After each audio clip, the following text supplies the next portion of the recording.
Hi, welcome to my channel. I'm Shamapti and today I'm going to review Minimalist 3% Cepicam and Oat Moisturizer. So what is this Cepicam?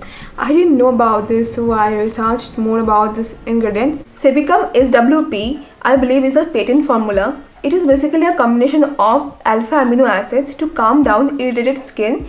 It is also good for sensitive skin. If you see the ingredients, you will find these 4 ingredients.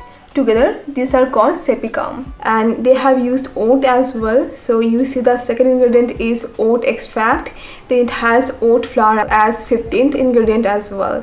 So far okay. Then now you see the first few ingredients. We have water, then we have obviously oat extract, then we have squalane, my favorite facial oil. I love squalane, by the way. If you know my channel, you know this.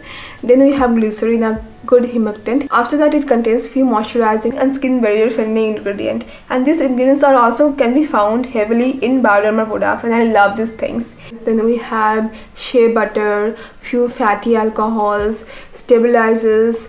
Then they have used phenolphthalein as preservative. It also has few more amino acids, pH adjusters. Minimalist has said that it is a fragrance-free formula, but when I looked at this product, like ingredients list, I found these 2 ingredients that I found to be concerning initially. So what happened? What are these? These 2 ingredients are undecan and tridecan. So when I looked for the undecan, and I found this entry on Wikipedia, which I found to be very funny, and I mean, I didn't know why they're using this. Just look at this. I mean, what is it? Then I looked deeper into this ingredient, like what does it do in skincare actually. I found out they have used this ingredient for its skin coating abilities, emollient. Then they have used another ingredient which is tridecan.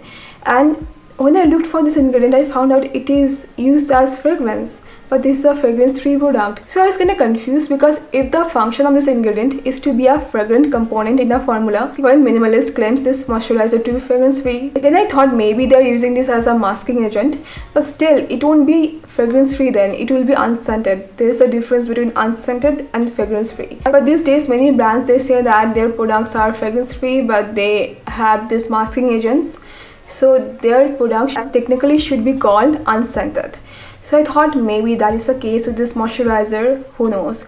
But then I researched deeper into the thing, what is it? So I found out they have this other patent formula. The name of this patent formula is Cetiol R, which has undecan and tridecan, and together it can work as an alternative to silicone, because I don't know what's up with Minimalist. They don't like silicones in their formula. It's their choice, but silicones are not bad.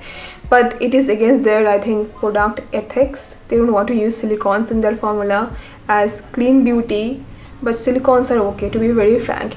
Anyway, so they want some kind of an alternative, so I think they are using this thing as an alternative to silicone. More precisely, this is similar to cyclomethicone.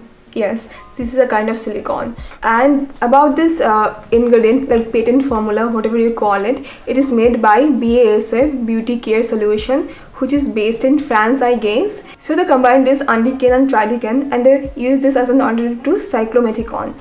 It has been used in creams, sunscreens, foundation. I mean, the brands who don't like silicones in their formula, they use this basically. So I'm gonna okay with the ingredients.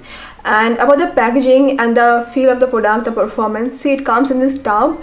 And for creams and moisturizers, personally I prefer this tube packaging, but the container is very basic, which I like, and the formula is very good. It is non-sticky, sprays easily, and very easy to work with. And the amount of product that you need will be according to your skin type. If you have oily skin, you need less product. If you have dry skin, you need more product. And I think this moisturizer will suit all skin types. I kind of like this product. This is very affordable, didn't give me any irritation.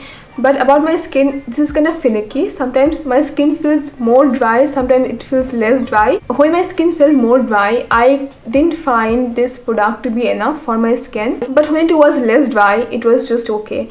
And it doesn't feel sticky or oily. But if you're looking for something, you know, thicker, more moisturizing, I'll recommend this Aqua Oat Moisturizer, which I've been using lately, and I really love this. This is fragrance free, it has good ingredients, it has silicones as occlusive, it has humectants, it has oat, like I told you, and I really like this product. it is very affordable as well. And thank you so much for recommending me.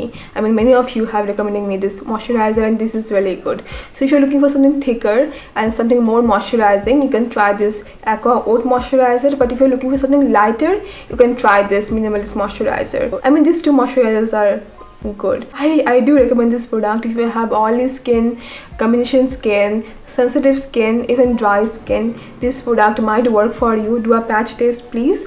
If you have extreme dry skin, you are looking for something more thick and more moisturizing, you can try this Aqua Oat moisturizer, which is also very good. So yeah, I hope you found this to be helpful, and thank you so much for watching, and please don't forget to subscribe if you want more videos like this, and see you very soon. Bye bye.